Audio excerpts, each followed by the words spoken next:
A escaseza de puntos de recarga reduce a venda dos coches eléctricos.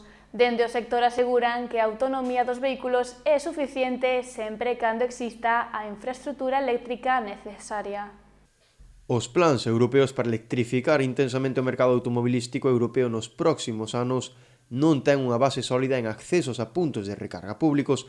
As institucións europeas impuxéronse unha dura tarefa: reducir nun 55% as emisións de CO2 no vello continente en 2030, mas o certo é que a día de hoxe levan un ritmo moi lento en comparación aos obxectivos marcados.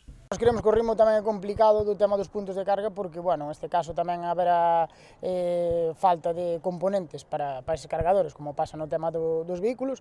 Entonces, bueno, en moitos puntos de Europa ou en España ou depende da comunidade autónoma, estánse ralentizando poñer eses puntos de carga. Por estes obxectivos que se pretenden a nivel europeo, é que os coches eléctricos gañarán peso no mercado nos próximos anos. É o que queren ahora mismo, non? O sea, o tema neste caso, o tema do coche eléctrico é o que máis peso vai a coller de cara a uns anos. Entonces, bueno, ahora mismo, prácticamente a xente que ven pola porta, pois xa se empeza a interesar máis sobre este tipo de motorización.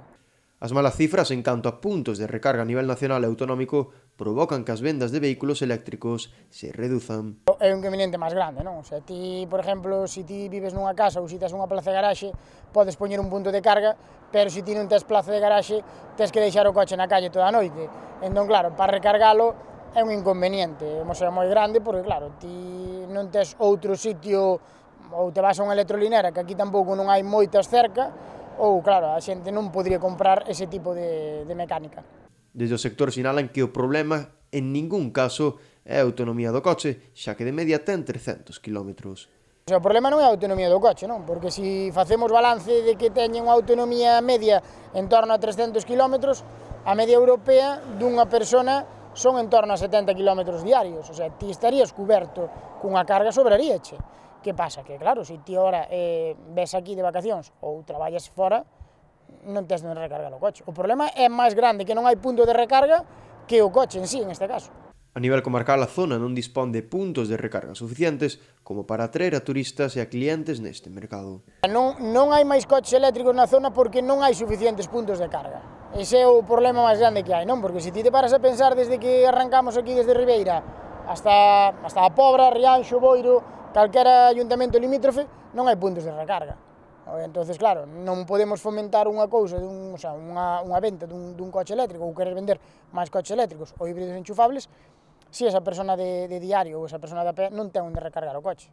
Entonces, ese é máis grande o problema de non ter puntos de carga que o propio coche en sí.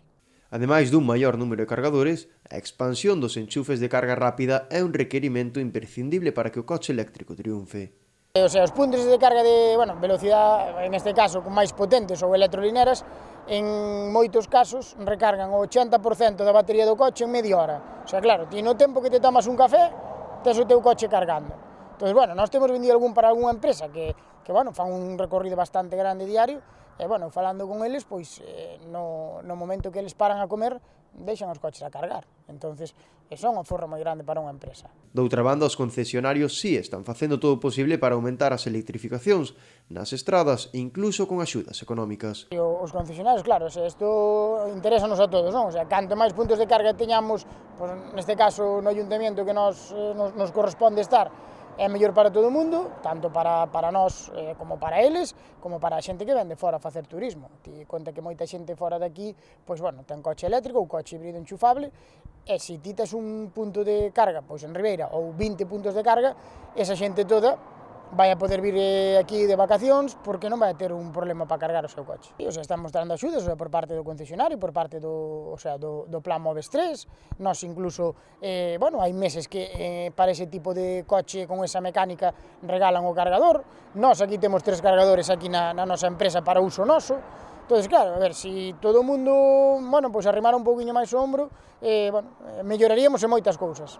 É certo que na compra de coches eléctricos interveñen as axudas nacionais e o nivel de renda, pero tal e como analizamos hai algúns meses, o aspecto máis decisivo para a penetración do coche eléctrico segue sendo unha rede de recarga ampla.